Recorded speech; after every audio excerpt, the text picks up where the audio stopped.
pejuang kulit sehat. Perkenalkan, nama aku Cindy Alia Meranti.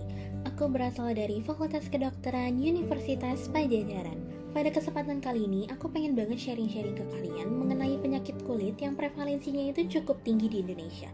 Bahkan gak cuma di Indonesia, di dunia pun prevalensi dari penyakit kulit ini juga tinggi. Maka dari itu, aku pengen kenalin ke kalian. Tapi sebelum itu, kalian tahu gak kira-kira ini penyakit apa? Sesuai dengan nama programku yaitu Bersih, bersama atasi dermatitis atopik untuk kulit sehat. Di sini aku pengen kasih tahu ke kalian mengenai dermatitis atopik itu apa, gejala yang dialami itu apa, dan cara menanganinya agar tidak menjadi semakin parah itu bagaimana. Tapi sebelum itu, aku mau minta tolong dong ke kalian untuk mengisi pretest yang sudah aku berikan di postingan Instagram aku. Tetapi jika kalian kesusahan, kalian bisa copy link yang sudah aku berikan di bawah sini ya. Selamat mengerjakan. Dermatitis atopik atau biasa dikenal dengan eksim merupakan gangguan kulit yang biasanya menimbulkan rasa gatal dan bercak kemerahan pada kulit.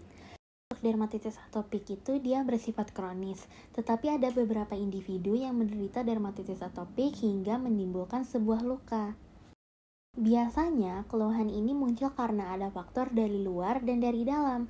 Kalau faktor dari luar itu karena ada faktor pencetus, dan kalau dari dalam itu karena ada faktor bawaan atau faktor genetik. Nah, tadi kan kalian udah tahu tuh apa itu sebenarnya dermatitis atopik.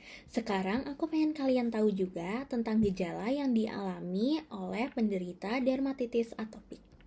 Gejalanya itu sebenarnya luas banget, berkaitan juga dengan usia dari penderita tersebut.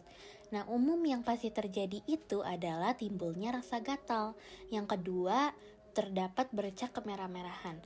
Untuk kemerahannya itu bukan sekedar bercak saja ya, tetapi ada bintilnya, ada beruntusannya, kadang ada yang sampai berair. Dan untuk dermatitis atopik ini terbagi menjadi 3 fase. Yang pertama ada fase infantil, mulai dari bayi yang umurnya itu kurang dari 1 tahun.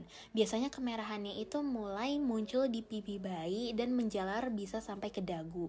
Sebagian orang beranggapan bahwa eksim yang diderita pada bayi ini merupakan eksim susu, padahal sebenarnya tidak ada kaitannya dengan susu sama sekali. Kedua adalah fase anak, terjadi di saat anak berumur 2-13 tahun. Pada masa ini, anak sudah mulai bisa merangkak dan bisa berjalan. Dermatitis atopik dapat timbul pada area lipatan-lipatan seperti pergelangan tangan, pergelangan kaki, lutut, dan siku. Untuk kondisinya pun bisa semakin beragam dan bisa semakin parah. Yang awalnya hanya berupa bercak kemerahan, pada fase anak ini, kemerahan tersebut bisa disertai dengan sisik halus dan bercak kehitaman. Ketiga, ada fase dermatitis pada orang dewasa. Biasanya diderita oleh individu yang berumur di atas 13 tahun atau di atas 15 tahun. Fase ini merupakan fase lanjutan dari fase-fase sebelumnya. Apabila pada fase sebelumnya dermatitis atopik itu mengalami kekambuhan, maka daerah yang terkena bisa semakin meluas dan bahkan bisa semakin parah, sampai muncul di daerah wajah, leher, punggung, lengan, dan bagian-bagian lainnya. Pada fase ini bukan hanya terdapat bercak kemerahan ataupun kehitaman lagi, tetapi akan terdapat kulit yang berwarna lebih gelap dibandingkan dengan kulit yang normal atau dengan kulit yang tidak terkena dengan dermatitis atopik. Umumnya hal ini terjadi karena adanya penebalan kulit atau hiperpigmentasi. Nah, tadi kalian udah lihat kan gejala dan gambaran yang dialami oleh penderita dermatitis atopik. Selanjutnya, di sini aku akan memberitahu faktor-faktor pemicu terjadinya dermatitis atopik.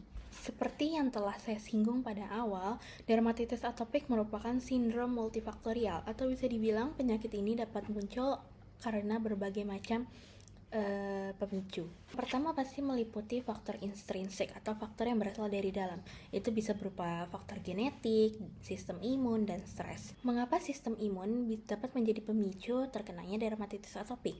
Apabila skin barrier kita terganggu, maka kulit kita itu tidak mampu bertahan terhadap patogen yang tidak diinginkan. Nah, apabila kulit kita itu tidak mampu bertahan terhadap patogen yang ingin masuk, maka itu akan menyebabkan alergi dan iritan yang menembus lebih dalam ke dalam kulit. Selanjutnya, stres. Stres itu juga berkaitan dengan dermatitis atopik. Jadi, di dalam kulit kita itu terdapat reseptor yang berperan untuk menimbulkan rasa gatal, berupa histamin dan interleukin. Apabila kita mengalami stres dalam jangka waktu yang panjang, maka kita akan membangunkan reseptor yang tadi berperan dalam menimbulkan rasa gatal. Maka dari itu, apabila stresnya berkepanjangan, maka rasa gatal yang ditimbulkan akan semakin panjang dan semakin parah rasanya. Yang selanjutnya ada faktor ekstrinsik atau faktor yang berasal dari luar. Nah, faktor ekstrinsik ini sebenarnya banyak pemicunya. Faktor ekstrinsik itu bisa meliputi faktor lingkungan yang kita kenal, paling umum itu polusi udara atau asap kendaraan, terus pemakaian pemanas ruangan yang menyebabkan kulit kita kelembabannya menjadi lebih tinggi, dan penggunaan pendingin ruangan yang menyebabkan kulit kita itu menjadi lebih kering. Terus selanjutnya juga dikarenakan paparan dari asap rokok. Selanjutnya itu faktor makanan. Banyak orang yang mengatakan bahwa diri mereka itu tidak memiliki alergi makanan apapun.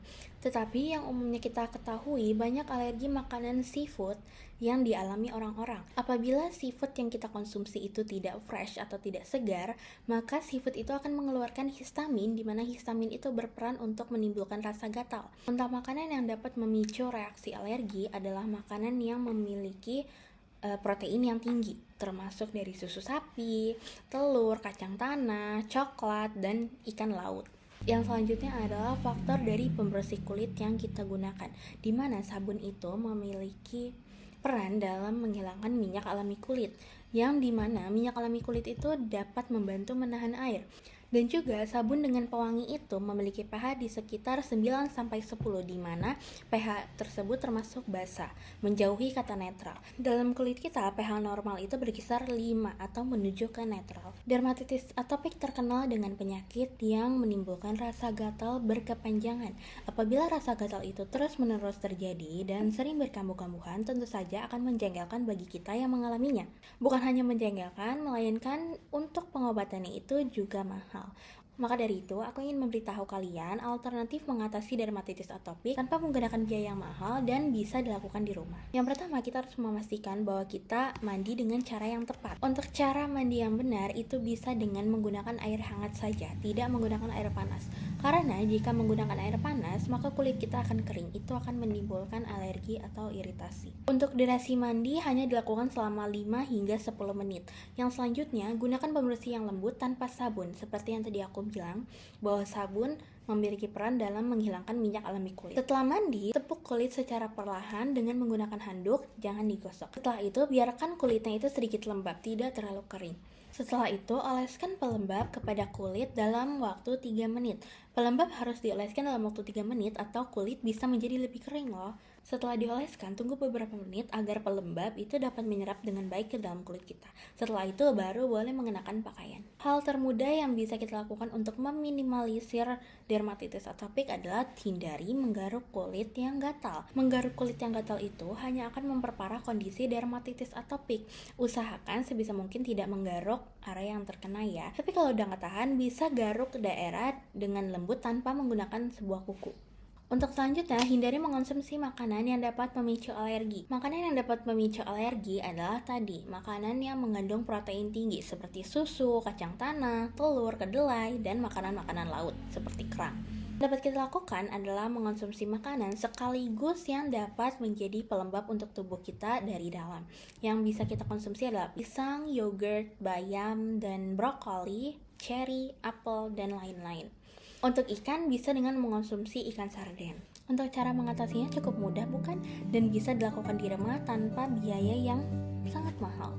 Terima kasih sebelumnya kepada kalian yang sudah menyempatkan waktunya. Mungkin cukup sekian untuk sharing yang bisa saya sampaikan. Semoga video ini dapat memberikan kalian manfaat dan dapat membuat kalian lebih peka lagi terhadap kesehatan kulit kalian dan kesehatan kulit anak-anak kalian.